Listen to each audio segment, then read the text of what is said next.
Hello，Madame Fugara 嘅讀者，大家好，我係 Anson Lo 盧漢廷，我而家喺 Longchamp Parisian Artisan Pop-up。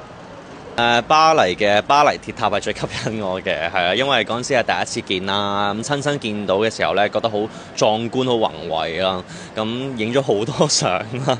係啦，咁同埋巴黎嘅咖啡我自己都好中意啦，巴黎嘅 coffee shop 都係好有一個好隨性、好舒服、好 relaxing 嘅一個感覺。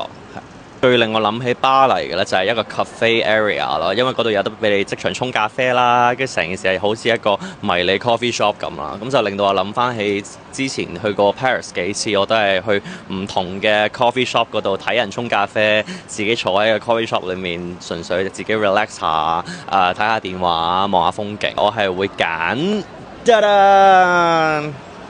呢一個袋仔，我真係覺得佢好 cute 啊，同埋咧佢有埋一啲嘅 back charms 啊，好有呢個 Paris 嘅街頭風味啦。而且咧呢一個 navy blue 好襯我爹哋啦，因為都係好 classy 啦。咁同埋裏面可以裝到手機啊、紙巾啊、